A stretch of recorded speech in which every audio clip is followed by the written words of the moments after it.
Let's see. Our treasurer's not here, but I can say to you that we are in excellent financial condition. The last we checked, we had roughly $40,000 in the bank, but we also have a $40,000 mortgage, as I mentioned last month, and the mortgage was taken to replace all the fireplaces. So all 4 fireplaces have been completely rebuilt from the ground up. A couple of them were at the risk of falling. If you were to look at them, you would hesitate to stand under because they were leaning so much. So we don't have to worry about that anymore. But we do have to pay the mortgage. So that's that.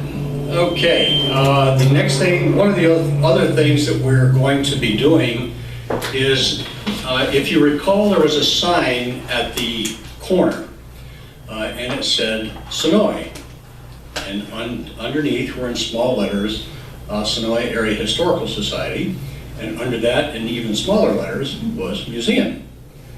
So we decided, okay, it's time to rebuild that sign. So we took the sign out, had it completely sandblasted and repainted, and we're going to reposition the sign, and it's going to say History Museum, Sonoy Area Historical Society.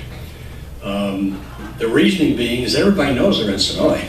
Yeah. So why not tell them History Museum. what this is? So that's the reason we just did that.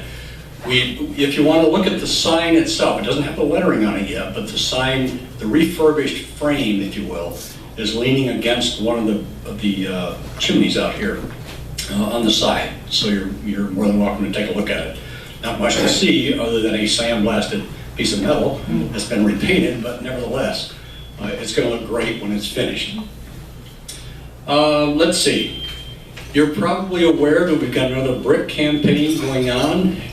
The previous brick campaign was the sidewalk on this side of the entrance to the museum, and we are now continuing it on the other side. We've got space for about 200 bricks, and we've sold roughly 60 in about 30 days. So if you want a brick, I would suggest you do it quick. Because there are a lot of people that have expressed interest and want to get in on having a brick there. And you can put whatever you want on the brick. 3 lines, 25 letters per line, $75 for members, $100 for non-members, and it's there forever. So if you want to memorialize someone or honor someone, or just have some crazy saying, that'll be there forever, do it, okay? All right, the other thing is that we're looking for a couple of volunteers. As you know, maybe you don't know, on September 25th, Saturday, September 25th, the Sonoy Car Show will happen. And we have arranged, through the organizing committee, we have arranged for Milo T to donate as many drinks as we want. And what they've agreed to is if a 501c3, which is us, decides to take those drinks and sell them, they would be all over it. So we are going to, the society is going to take those drinks, and perhaps in conjunction with somebody else, we don't know who, and sell those drinks during the day. $2 a piece. We expect that they're probably going to be pretty easy to sell.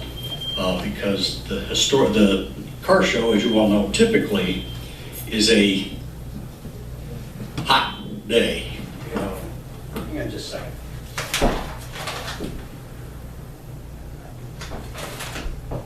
See if that helps. So we'd like somebody, a couple people, whatever, to person the booth for an hour, maybe 2 hours, just to sell those drinks during the day. The car show goes from 11 to 5, but we're looking for somebody to kind of act as the salesperson for a period of an hour, maybe 2 hours, during that period of time, so we can sell the drinks. So if you're interested, let me know, let Maureen know. We've got 3 volunteers at this point, so we need 1 or 2 more. I counted you already, Tom.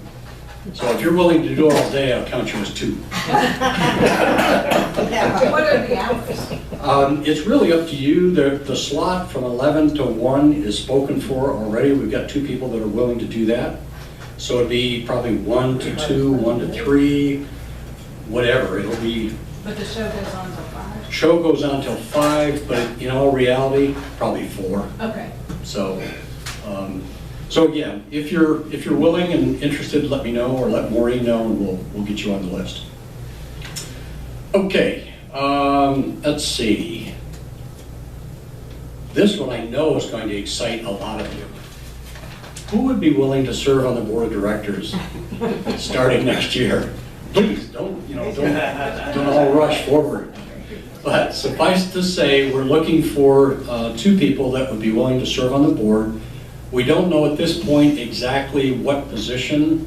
We think we've got the presidential position occupied. We think we've got the treasurer's position occupied. So it would be a kind of an at-large position. We're always looking for people to give your input. This is our community, and the more input we can get, the better it is, so that there's not just a few people making the decisions. Okay, so if you're interested, let me know, let Maureen know, let Beth know, let somebody know, and we certainly will be glad to draft you onto the board. Okay. The last item that I've got is. Oh, no, I got 2 more items. The auction. As you know, our annual auction is coming up, and it's going to be held this year in November 13th. So if you have items that you would like to donate to the auction, please let us know. And feel free to drop it off anytime, Friday afternoon, Saturday afternoon. The museum is open from 1 to 4, sorry about that. 1 to 4, Friday, Saturday. Drop it off during those hours, and somebody will gladly take your donations. And as I said in the previous meeting, no junk, okay? If you're not willing to take it to Clothes Less Traveled, don't give it to us, okay? Because it's going to wind up in the trash. So it's a fundraiser, so we want to be able to sell for something what you donate to us. So feel free to clean out your closets, clean out your shops, clean out your attics, or whatever, and put it aside for us. We'd be glad to have it. So, are they yes, doing silent auction items too? Yes. Okay. Yes. Silent auction as well as large items. So, and it'll be a fun evening. We've got some things planned that you'll hear more about. But it'll be a fun evening. That's November 13th. That's a Saturday. And it'll be here, obviously. So it'll be a good time. So, okay. The last item I have is I want to ask you a question. If I said to you, you could go to Breckenridge, Colorado, airfare included, for 7 nights for $100, would you go? Yes. Yes, we would. Good. We're looking to sell 50 tickets for $100 a piece for a raffle that will be held in November. So 7 nights A luxury townhouse. in a luxury townhouse in Breckenridge, Colorado. You can go anytime. You don't have to go in the ski season. You don't have to go in the summer. You can go anytime. The validity is from November 13th this year until November 13th of next year. You can go anytime during that period of time. So buy your tickets early, $100 a piece. We're selling 50 tickets, so the chances of winning are 1 in 50. Where can you go and get that kind of odds? Not in Vegas. So again, it's a beautiful condo. It's 2-bedroom, 2-bath. It's about walking distance from downtown Breckenridge is from here to Nick and Norman's, if that. If you're a skier, you're about from here to the McGuire's from the gondola. That will take you up the mountain. And when you return for the afternoon, after your tail is dragging, you can ski right down to the front door and pass out. Okay, so Again, tickets are available as of today or tomorrow. We'll take check, cash. We've got a square brick here that we can use for your credit card, so feel free to participate. The drawing will be the evening of the auction, November 13th. You don't have to be present to win, but we will be selling tickets from now until then, okay? So again, 1 in 50, airfare included. All you gotta do is rent a car and drive up. It's about an hour and a half out of Denver. So it's a very pleasant drive, very easy drive. And if you have never been to Breckenridge, I can guarantee you, once you're there, you will not want to come home. Okay? All right, with that, any questions, any thoughts, anything that I can answer or share with you? Okay, I'm going to turn it over to our very able program chair, and she will take it from here. Okay, thank you, Dennis. You bet. Thanks, guys. We're so glad you're here. I just wanted to, before we get started, I wanted to say a thank you first to Doug Kobenschlag, who is recording this tonight, but also all the help that he gave to Linda and Steve Quick, our guests this evening. He really went way beyond just helping, so I know Linda really appreciates it, and I do too.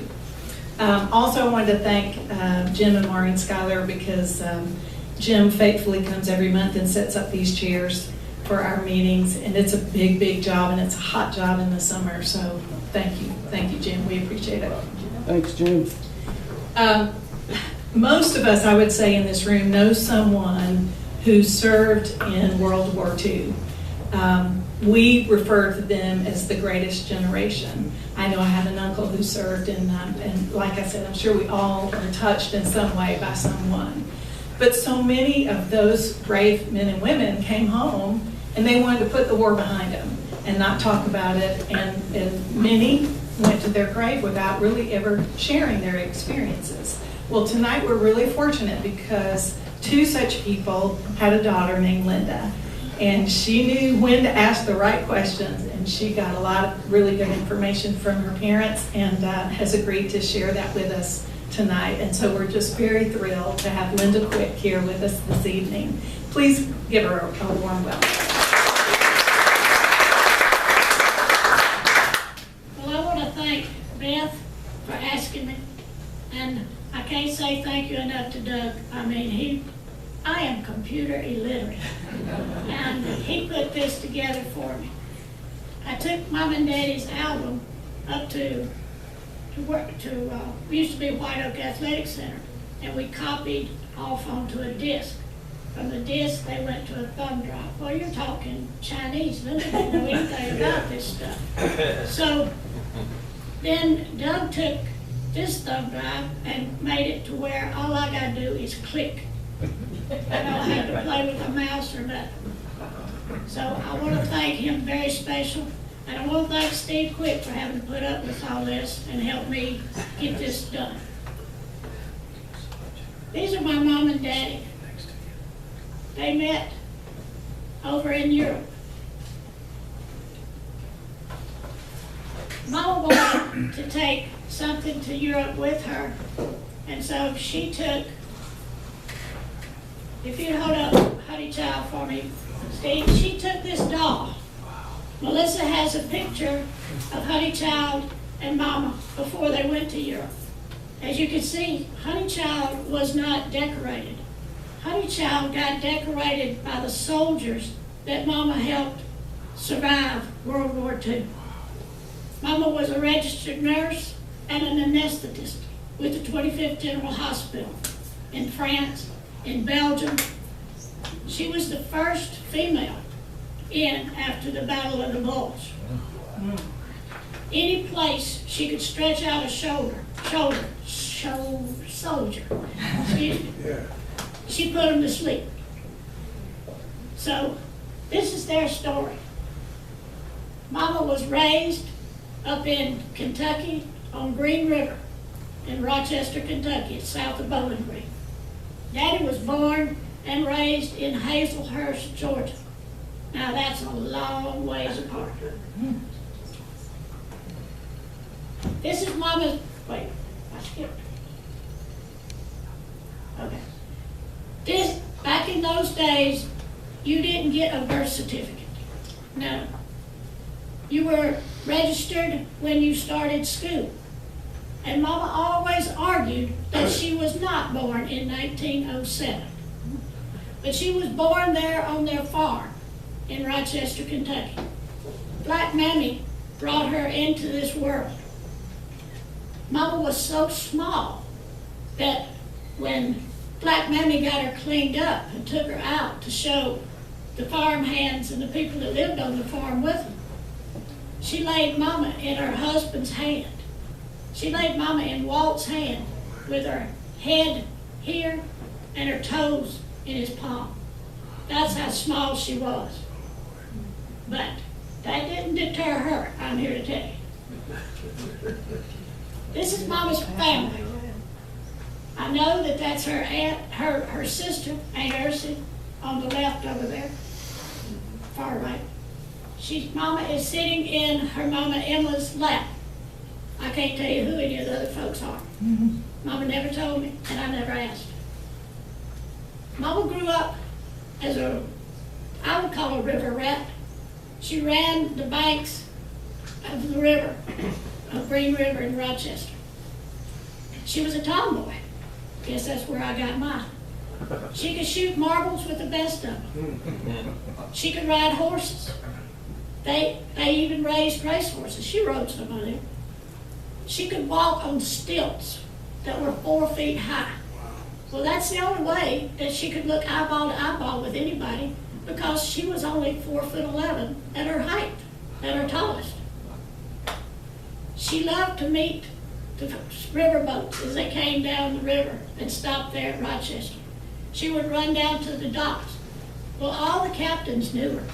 So she would ride from Rochester through the locks there, where they lowered the ship to the other part of the river, past the dam. She would ride down to the next settlement and catch the next boat back. You weren't worried about her not coming back, because as fast as she was, they wasn't going to keep her long. This is, my Aunt Ursie was trying to write up our ancestry. I don't know how much of this is true, how much ain't true, and I didn't ask her. That's Aunt Ursie over there on the far side. Mama's mother, Emma, is in the middle. They attended a one-room schoolhouse there in Rochester, Kentucky.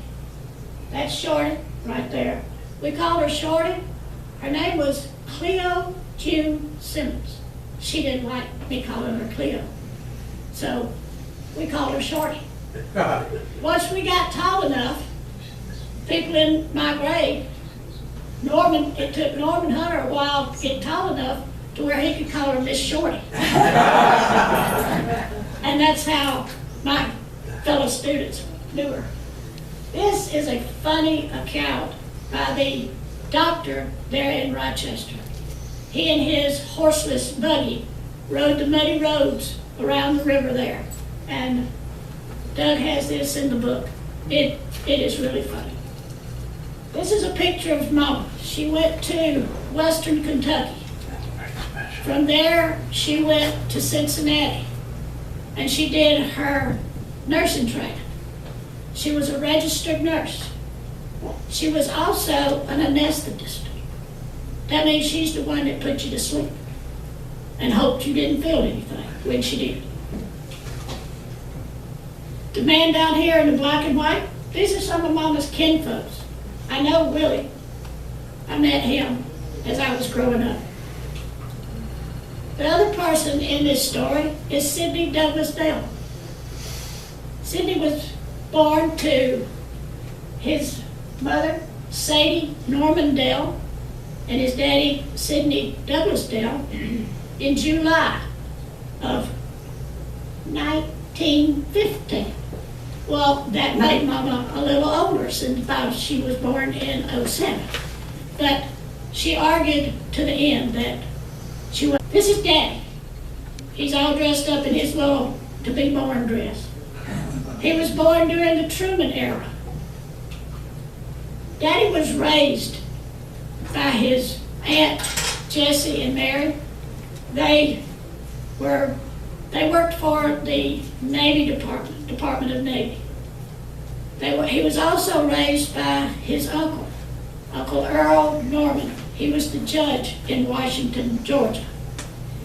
Daddy grew up at GMC.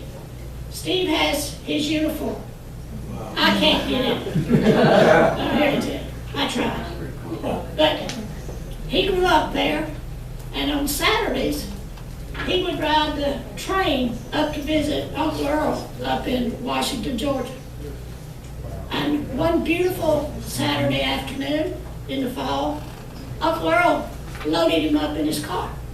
And they went to a brand new stadium over in Athens, Georgia. That was Sanford Stadium. Well, here's Daddy all dressed up in his spiffy uniform, but no medal, no ticket. Well, he gets to watch it. And along comes this nice looking couple. And he walks over and he says, "May I escort you, ma'am?" And the lady says, "Well, thank you." And she takes his arm. And Daddy escorts them up to their seats, gets them all settled in, and then goes and finds him a seat. He didn't need a ticket. We are a military family. I didn't join the military, but many of my ancestors did. These two are old maid sisters. This is my Aunt Jessie and Aunt Mary Dell. They work for the Department of Navy. Daddy would... They work for the Department of Navy. Yeah, I got that.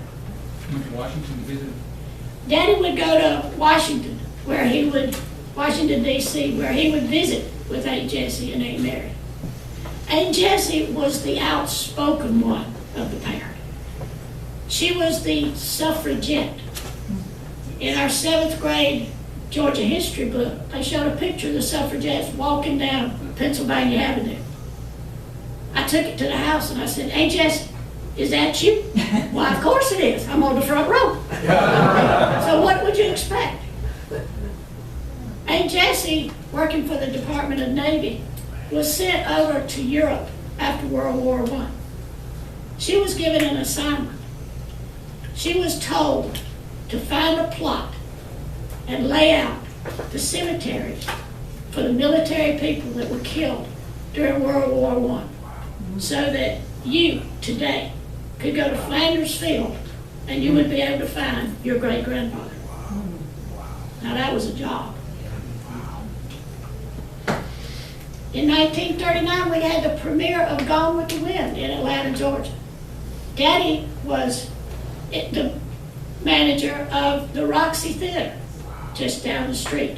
He did get to go to see Gone with the Wind. And we have the original playbill from Gone with the Wind.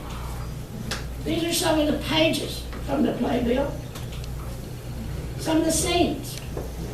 And Daddy admired Rhett Butler, and I believe that Rhett Butler might have been an influence on Daddy. Rhett Butler was referred to as a rapscallion, and we often call Daddy a rapscallion. He was a good-looking dude, though. Look at that. Oh, my goodness. Scarlett O'Hara. She was from England, and yet she had a southern accent. Of course, I'm sure it wasn't like mine. I never liked Ashley. I just couldn't have it. The war begins. And when the war begins, we feel the call to duty. Mama joined up with the United States Army. She was a nurse and an anesthetist. She would serve with the 25th General Hospital. They had to go through training, just like all the other soldiers, the nurses did. So Mama she goes in as a second lieutenant. Well, you should be able to march your company, right? So one day, it's her turn to be the drill sergeant. So she says, "Company, 10, hut." They stand up. She says, "Forward, march." and they march. She's beaming, she's thinking she's doing so good. Right face! And they turn to the right and they keep marching. Well, there happens to be a wall as they're headed that way. Well, Mama cannot remember the magic word. She's standing there, her helmet is down on her shoulders because she was only 4 feet, 4'11", and the helmet is sitting over here like a turtle. She can't see where she's going, and she's hollering, "Stop! Stop!" I said, "Damn it, stop!" Well, they don't stop. Well, they start giggling. And as the first ones run into the wall, the second ones run into the wall, and the giggles get deeper and deeper. And finally, somebody within the group says, "Company, halt!" Everybody stops. Mama's standing there stomping her feet, which was doing a lot of good. And then someone said, "Company, pin, hut!" They all stand up straight. About face, they turn around, and they all march right by Mama. She's trying to disappear. We're passing around, these are what's called her, she did detached service in World War II. These are also listings of the clothing she was issued. And you can see the detached service. She was separated from the big 25th General Hospital and sent off into the battlefields.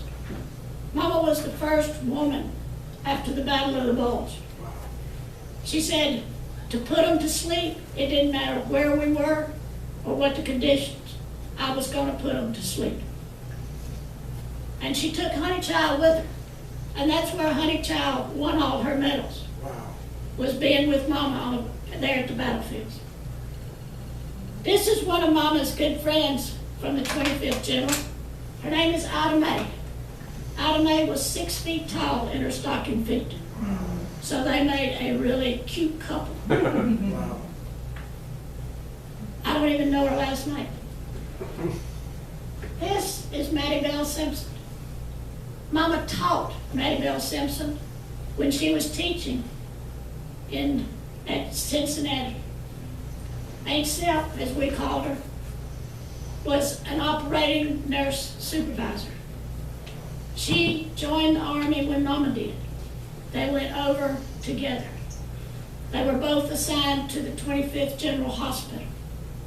So Aunt Sip was in there making sure that everything was as sterile as it could be and everybody had everything they needed while the doctors were operating and Mama was putting them to sleep. This friendship lasted all of Mama's life. That was a close friendship. We called her Aunt Sip. Art. Baby. Oh, Aunt Sip was head operating nurse at Nashville at the VA hospital. Excuse me. She was there when Dr. DeBakey did his first artificial heart. Wow. When she came to visit, I said, "Hey, Sip, tell me about it." Because I had peeked in the operating room when Mama was operating over in Hearn County. And she says, "Oh, Linda, it was amazing. I just can't tell you." Well, now it's on television. So, but that was something. These are ration books that were handed out to the citizens here in the United States. We have some ration stamps that we're passing around. These went out to my Aunt Jessie Dell up there in Washington, D.C. It was while we here, or the folks here in the United States, were using ration stamps to buy their groceries and goods, Daddy was taking part in what was called D-Day. He was one of the 170,000 soldiers that went in at the beach at Normandy. Daddy didn't make it past the beach. He was stuck in a foxhole with 2 other GIs. There they spent a day and a night. And you know the saying, don't light 3 on a match? Well, the other 2 are not here to testify to it. They were killed that night. Daddy stayed in that foxhole in the sand there on Normandy Beach. He was wounded. He was hit with shrapnel. And there is when they took him back to France, and the 25th General Hospital was set up there. Mama was there receiving soldiers, helping the doctors. She called out. Daddy was on the table. She was trying to put him to sleep. And she called out to the doctor, "Doctor, hurry up, get here. I'm going to put him under. This man has more arms than an octopus." Well, Mama was a lieutenant. Daddy was an enlisted man. But do you think that stopped them from romancing? No, not on your life. Daddy was a special service officer, so he had a lot of leeway. He set up this wedding for one of the nurses and one of the doctors there with the 25th General Hospital. Their commanding officer gave the bride away. That's Daddy sneaking in up there tomorrow. But he became known in the 25th General. He also set up special activities for the soldiers there. One time, he invited Jack Dempsey to come and be a guest and open an officers club. Well, Shorty wasn't going to pass up going to an officers club opening, I'm here to tell you. She got all dressed up in her uniform, and she went to see this giant of a man. Well, when Mama comes in and gets introduced to him, she goes, and by the time she loses her balance, he reaches out and he catches her with that big paw. She said, "Linda, I looked up and up and up, and all I saw was a mountain of blue, because he was in the Merchant Marines and they had blue uniforms." And she said, "Oh, and he was so light on his feet, we danced and danced." And I said, "Shorty, of course you were floating in air. He was holding you up. You couldn't even see his head." But it wasn't all fun and games. Steve's dad was also in the Merchant Marines, and Beth has a picture of him that was taken, of him in his uniform. He was a armistice mate on a ship that went and supplied the soldiers. That's my daddy. He'd be styling in profile. These pictures are not all in chronological order because this is after the war. But as you can see, these are scenes from the war that other folks don't get to see. These are some of the officers that were part of the unit that Daddy was part of called the Rolling W. At a tent like this, when it rained, you didn't reach and touch the tent because then it leaked. And a leaky tent in the cold winters over there was not fun. These are some more of the officers that Daddy served under and with. There's my daddy styling and profiling. These are some of the ruins there at Nuremberg and other parts of Germany. This is Mama's commander down here. He was a regular army man, and having to deal with these bunch of civilians in army clothes was not easy. As you know, on MASH, they have a hard time dealing with them. It was during this time that we said over. This is a map that I put together as best I could of the Rolling W as it went through Germany. Daddy was part of the Rolling W. They came in on the east side of Germany, on the west side of Germany, and trekked across to the east side. But along the way, they passed through many small towns. And if you've ever been to Germany, you know what they're famous for. Yes, one night, come dusk, they are on the east side. Daddy's group is on the east side of the town. The Germans are on the west side. The brewery is in the middle. And if you knew my daddy, you know where he was going. Right before dusk, and he never told me how they worked this out. But the Americans went in and got their beer. They went back to their camp. The Germans came in, got their beer, went back to their camp. During the night, every once in a while, somebody would fire a rifle just so that the other companies around them would know that they were all well. When they got up the next morning, which I'm sure was kind of hard, the Germans had pulled out.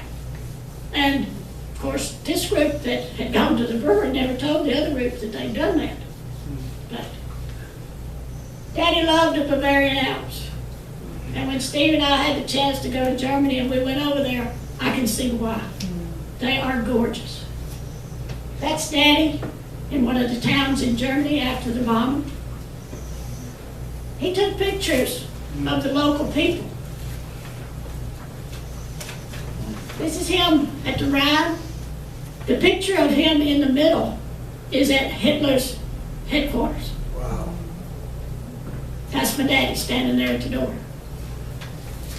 I can't say those words.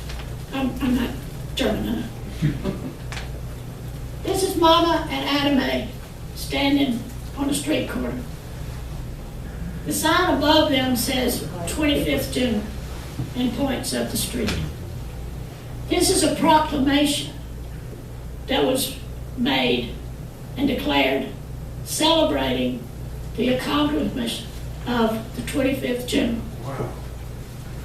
There's a copy of it here, and I'm leaving a copy so that you can read how miraculous it was that these people did what they did and why they are the greatest generation. These are some more pictures of during the war and after the war. That's Mama over there on the hot beach. And of course, there's Ida Mae. They were kind of inseparable, weren't they? There's other pictures there. There's Mama and Ida Mae where they've been shopping in Rouen, France. Mom and Daddy had the chance to go to Paris. That's where a sidewalk artist did their portraits that Beth's going to pass around. They loved it there. Mama said that the artist really didn't do her justice because she said, I didn't look like Lucky, but in that she does favor it. These are some more pictures of people that they lived with and fought beside. These got slipped in. You see Shorty over there styling and profiling? Well, she thought she was sexy. That's one of their racehorses back in Kentucky. There's Mom and Adam May. I've been off shopping again. Probably went to the liquor store. These are some of the people and the scenes there in Germany. This was Daddy's good friend, Rusty Johnson. He even named his son after my daddy. And I asked Daddy one morning when he and I were together, I said, Daddy, you reckon his son became a rapscallion like you? Well, I certainly hope so. If you're going to carry on the name, you've got to be one. Daddy, growing up at GMC, didn't have a dog. So when he had an opportunity, he adopted this dog in Germany. Wow. Daddy went back for occupation. That's Johnson and his wife, Susan, and Daddy's dog. These are some of the scenes from the Rhine River, and it is a beautiful river. This is Daddy in some of the ruins. And these pictures are out of line, but that's Mama up there with her niece, June Elizabeth, in Tennessee. This is Daddy. That's some of the ruins there in Nuremberg. 1945. We go back. There's something we did. No. Before the end of the war. No, that's after. Anyway, I don't remember. The war ends. But it doesn't end for Mama and Daddy. Daddy's over there on the east side of Germany with what's left of his platoon, and they've captured a town, and the Germans have surrendered. And Mama is still with the 25th General. And you had all these soldiers that are still there. They had to be taken care of. You had to make sure they got home. So it wasn't just pack up your bag and go home, Joe. It was, we've got a lot to do, y'all. Let's don't get in a big hurry. This is probably one of the most famous pictures in the United States or the world. It's over. But remember, it's still not over. Truman has them signing the peace agreements. And of course, everybody was welcoming that. They were tired of fighting. Mama had to go, before she could ship out, she had to go to the quartermaster and turn in her equipment and her supplies and stuff that she had. And he presented her with a bill. She said, what do you mean presenting me with a bill? Well, Lieutenant, you had all those canteens. Well, it wasn't my fault I can't drink the water over here. Well, and it wasn't my fault that the gin and lemon crystals ate the rock bottom out of the canteen. As he presented her the bill, she signed it over and said, tell Harry to pay it. This is Mama back in the United States. There she is with her niece, Jim Elizabeth, in a little town of Mitchellville, Tennessee. Aha, I knew where I was. Daddy stayed in Europe 2 years after Mama came home. They got married, and they wanted to start a family. Trouble was, Mama was 40 years old and had never had a child. And things don't always work like they're supposed to. Well, they're staying up in Tennessee at Aunt Ursie and Uncle Herman's farm, and they go to the local doctor, Dr. Dennis. Ain't that a name, Dennis? Well, Dr. Dennis told him, Lucky, you're trying too hard. Jim, you gotta relax. Go back to Rochester. Go back to the river and just enjoy yourselves. The war's over. You're not dodging bombs and missiles anymore. Go have fun. Well, they did. And as they're floating down Green River, Mama knew right away, aha, we're gonna have a baby. There's something about that certain time to where it's different than your regular fun. So they go back to Mitchellville, and they go back to Dr. Dennis, and he examines Mama, and he says, what, Jim? You are pregnant. And Daddy is just ecstatic. He's going to have a child. Well, he'd had some before that we didn't claim. But Mama was excited. But then Dr. Dennis looked at Daddy real hard and he said, Lucky, you know, you made it in the river. It could have a tadpole tail. Oh, you might as well have just shot Daddy. Oh, he couldn't have it. Well, Daddy got a job in West Point, Georgia, with the newspaper. Mama got a job as a nurse anesthetist at Troup County Hospital. They bought a house. No, they were living in a one axle trailer. And we moved to Webb Road in West Point. And that's Daddy leaning back in the boat there in Green River. That's probably when he found out he'd done something right. I came along, and soon we outgrew that little one axle trailer. They bought a house there on Webb Road in West Point, outside of West Point. And when Mama went to Troup County Hospital to have me, she made friends with the lady in the delivery room. Well, they were working together too. At the hospital, everybody did everything. Well, when I went to Troup County Hospital in 1971 to have Ben, the same lady was in the delivery room. Wow. Yep. Oh my, It is a small world, ain't it? that's We stayed in West Point until 1954 when we moved up here. And I want to thank y'all for having me tonight.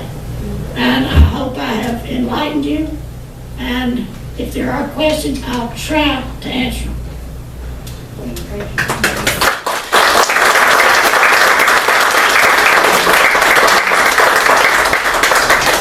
I have a question. So where did your mother get her training before she? She graduated from Western Kentucky, and then she went to Cincinnati, to the university up there. There's one story I'd like to tell that I didn't. It was when Daddy was on the train going to Washington, D.C. to visit Aunt Jessie and Aunt Mary. And of course, he was sitting in coach. And this lady got on and saw him sitting there, all dressed up in his uniform. And she invited him to come to her compartment and ride the train there. It was much more comfortable. He's 15. Yeah, he's about 15. He thought he was styling and profiling. Well, she invited him back, and then she had dinner served to them in the compartment.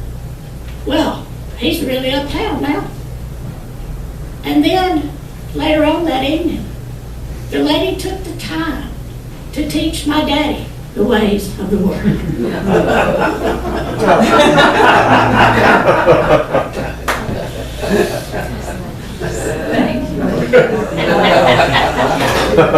Does anybody else have? You heard that before, didn't you? At the poker table one night.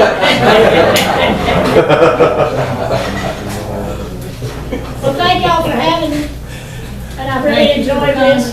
Thank you. Thank you. Wasn't that fabulous? I want to hear more. Doug has recorded this, but also he put together a book, and Linda had many more slides that she could have shown with us this evening, and they're all in the book. So they're going to leave this behind. You're welcome to go through it and just take some time to read the documents that are in there. It's really, really fascinating. So thank you again. We appreciate it, both you and Steve. You did a fabulous job as Vanna, so thank you so much. We will have a September meeting on Thursday night, September the 9th. Our guest that evening will be Angela McRae, and she wrote the book Emeralds in Indy, which we sell here at the museum, and several other books as well. But she's a fabulous writer. She's also an editor. So that'll be a fabulous evening, and we hope that you come back on Thursday, September 9th. And I guess that's it. Dennis, do you have anything else? No. He's eating, so I guess we're done. All right, thank you guys.